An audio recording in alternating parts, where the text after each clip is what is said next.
Hello everyone, this is Michelle Schumann with the Austin Chamber Music Center, and I'm here with Daniel McDonough of the Jupiter String Quartet. We're talking with him today as part of Festival Focus because the Jupiters are coming back to Austin. I always feel like when you come back, Daniel, it's like the prodigal son returns because Daniel is, of course, an Austin native, and you guys have been back to Austin a bunch of times. Now, this might be your fourth time back at the festival or more. What do you think? Yeah, it's something like that. We always love coming back, especially me, but it's a great town. I miss Austin so much. So it's just so much fun to get to play for everybody down there. Yeah. And tell me a little bit about, I have some feedback here. Do that. Tell me a bit about why you decided to go into chamber music, because you obviously were a super talented cellist growing up in Austin. And so why go the chamber music route? I always love these stories because they're always very similar to mine, because I know that I had this incredible soft spot in my heart for chamber music, and it's always fun to talk to other people about why they made that decision and how that kind of came about. Yeah, I grew up in Austin as a part of the Austin Chamber Music Center, which used to be run by Felicity Coltman when I was there. And that was my real first exposure to chamber music. I remember Felicity called my mom. I was in high school, I guess, and she said, "I would really like your son to come and take part in this chamber music program." My mom was like, "Oh, I don't really know. He's really busy and all this." And she was like, "No, really. Like, I'm sort of demanding that he join."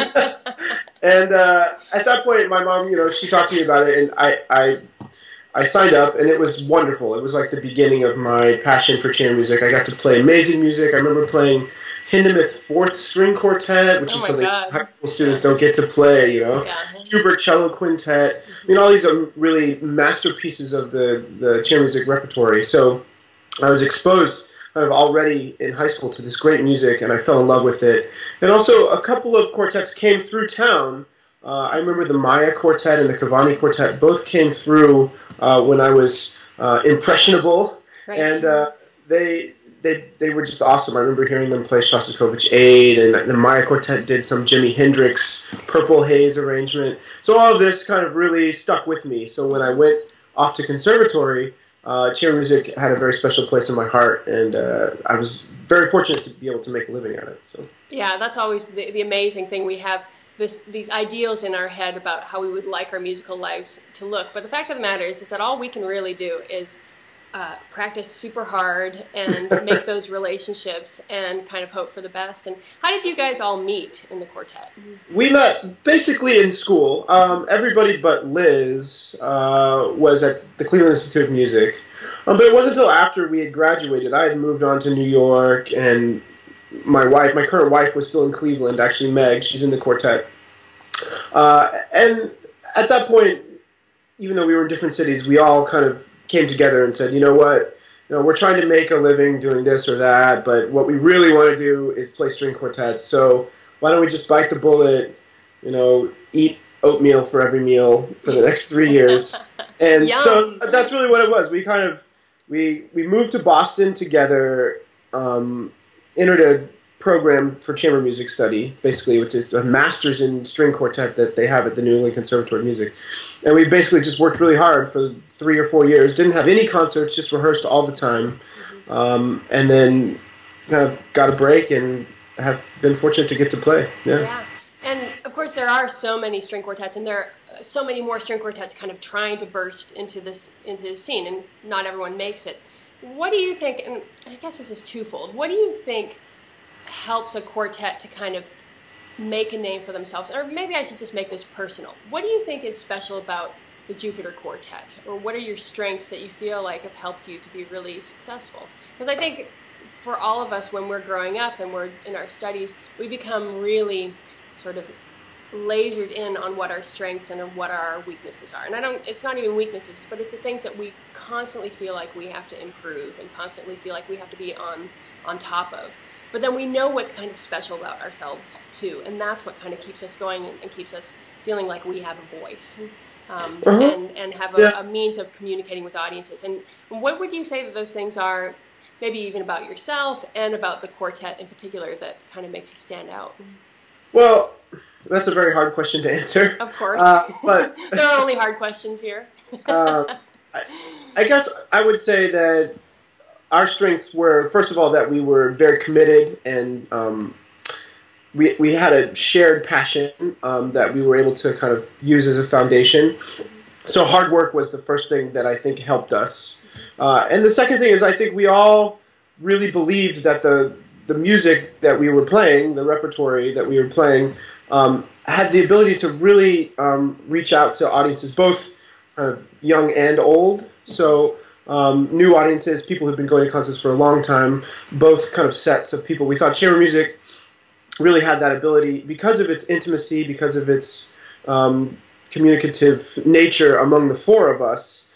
We felt that really translates beyond the end of the stage into the audience. So we thought, that for us was a big kind of foundation that we relied on as we did our hard work.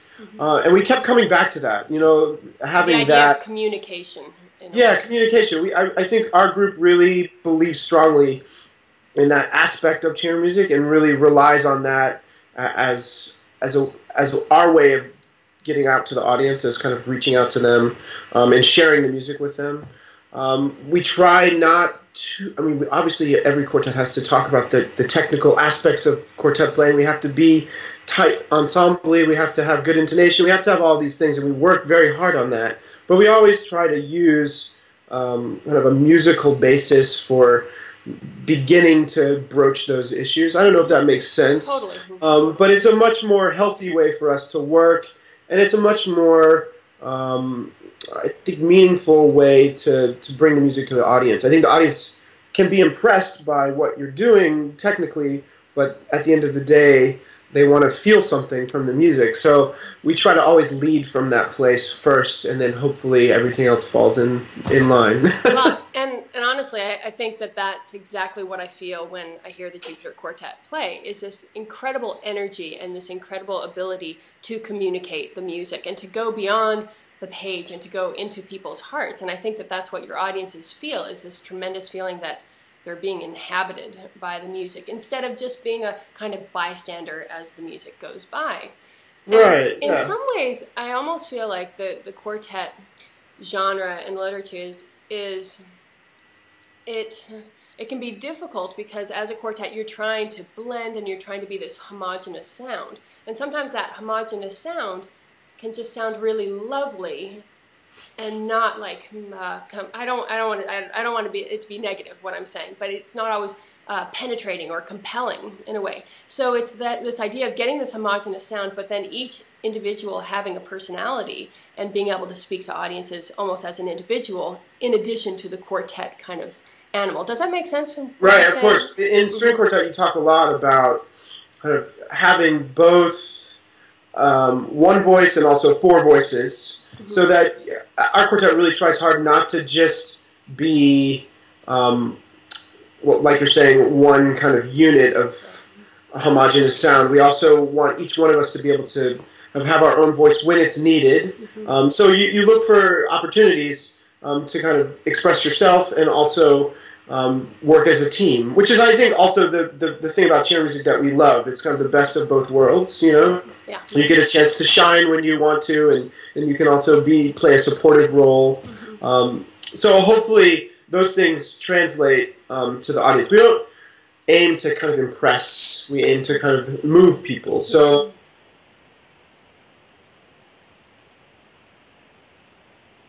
Oh, I'm losing you. Are you there? There you are. You're back. Okay. You're back. Good. We're back. You finished that. So did you keep on talking? No, I think I got it. Okay. Let's talk a little bit about the repertoire that you're playing in Austin. I'll remind you what it is because I know you guys do a lot. No, we know. I know what it is. You had a little bit of a look of fear, but not a strong one. But you're doing the Haydn Joke Quartet, which is great. And anytime a quartet does Mendelssohn, I'm just in love because I just think that Mendelssohn wrote so fantastically for strings. I mean, he wrote great for everything, but it's the string music that I just think is so beautiful and exciting and just moving. But I wanted to talk to you a little bit about the Bartok too, because Sure. I know with my experience, and I've played a lot of Bartok myself, I know with my experience with audiences that sometimes audiences love and eat up Bartok and they're excited about it, and sometimes I don't want to use the word that they're scared, but I feel like sometimes they can be intimidated by it. So, and I know you're doing Bartok 1, which is really early for Bartok and extremely, I think, palatable, romantic in many ways, too. How do you kind of bridge those gaps with your audiences? Because I think almost all audiences, even if they're a little bit tentative about what they're going to hear, we as performers can make that accessible for them, whatever the music is, and we can make them kind of understand it. But it takes a few things, I think, to be able to have them understand it. And I just wanted to talk to you a little bit about that, how you kind of bridge that gap with your audiences. There's a few kind of practical things that one can do, and we do these things sometimes, and that's to kind of talk to the audience, tell them about the piece, tell them what we love about the piece. And I don't think that that's as important as really kind of believing deeply in the music yourself. Right. And this goes back a little bit to what I was talking about earlier. So our first goal is to try to understand the piece as deeply as we can. And I think if we're fully convinced by it, I think the audience can get on board, even if it's not to the extent that we can. I mean, we've played all of Bartok's quartets. We've studied them. You've lived with them for years. We've lived with them, right? So it's like a foreign language in a way for some people. The first time they hear it, maybe they don't understand it. But I think they can get some of the basic elements of the human condition that's in all music, whether it's Bartok, Haydn, or Mendelssohn. We look for ways of expressing those things, even if it feels a little bit foreign to them at first. Hopefully there's something to grasp onto, in the course of the piece. It might not be that you're getting every single note, but hopefully there's things in there that move you in some way. Yeah. And no doubt. And what about Bartok 1 in particular? What are the things that you love about that piece? Sorry, Michelle, I didn't hear everything. Okay, I will do that again. Can you hear me now? Is Yes. it better now? Okay. Yeah. And what is it about Bartok 1 that you really love? What can you tell the audience? Yeah. You kind of began to talk about it a little bit. So it's an early piece for Bartok. I mean, we don't think of Bartok 1 as his mature style yet. It's an amazing piece of music. But you can hear Bartok sort of dealing with the musical movements that were happening around him, including this very hyper-romantic music of Strauss, and even some of the French music that was going on at the beginning of the 20th century, Debussy, Ravel. So you hear little hints of that, but underneath it you can hear the beginnings of this overriding Hungarian folk influence that would become really his bread and butter. So it's a really neat piece because there's an incredible lyricism that you don't hear later in Bartok's life, and he writes beautifully in that style, actually. And there's a longing to the music. It was written. And people think it was written for one of his unrequited loves. It uses music from his first violin concerto that he kind of held back because I think it was too close to him. He wasn't ready to release it into the world. But there's echoes of that piece, and that piece was dedicated to this woman that he was in love with. So you hear this kind of yearning. Even the very opening motive, which pervades the entire piece, is this falling interval. Yada. So you kind of that interval kind of lasts through a lot of the piece, even as the piece accelerates. I always accelerando. I got a mix of Italian and English. Anyway, as the piece gets faster and faster through the course of the work, that kind of motive, that longing, is always there. So. Such a great sigh figure. Yeah, it reminds me so much of the Schumann Quartet, which opens with the same motive, which is based on Clara Schumann's name, and I always think maybe Bartok was thinking the same kind of thing. Yeah. So who knows? Yeah, that's great, and it's cool that these things exist in all kinds of music and all genres of music, because Bach, the way he used these two-note slur sighing figures, it always denoted something really deeply emotional. And then that continues with Mozart and with Beethoven and on through Bartok. So it's great that we can grasp onto these things through music that we know innately and then be able to kind of apply it. And I love that you're doing early Bartok too, because I kind of love early music from composers, because you can always hear, you're right, like the other composers that they're inspired by, and you hear these little snippets. But when they're a great composer, as Bartok is, their voice is just starting to emerge through that. And that's something, I think it's a magical time for a composer to be able to hear the influences. It's sort of like when we're kids and we are a little bit like our parents, and about the people around us, right, yeah. or like our siblings, but we all have our individual voice, and that becomes more and more prevalent as we kind of grow up, and then we become more like our parents again. Well, I mean, even within the course of this one piece, I think by the third movement of the work, it's already taken a more Hungarian flavor, you know what I mean? So it starts with this very beautiful longing fugue, like we're talking about, very romantic, rich lyricism, and then it kind of evolves very slowly until you really feel like you're listening to Bartok. Yeah, that's awesome. That's great. You know, he wrote a really early quintet for string quartet piano. I've not played it. I've seen the music. I don't know it. Yeah, we should do it sometime. That would be Sounds a hoot. good. That would be great.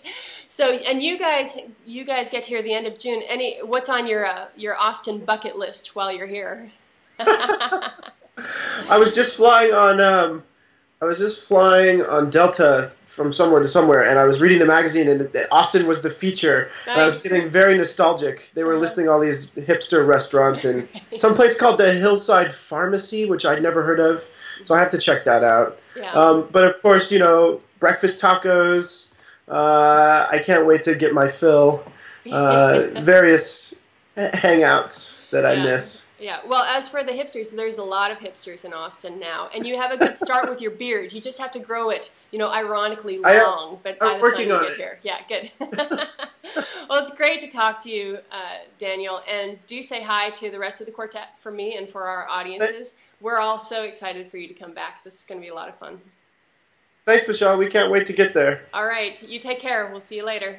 Okay, bye-bye. Bye.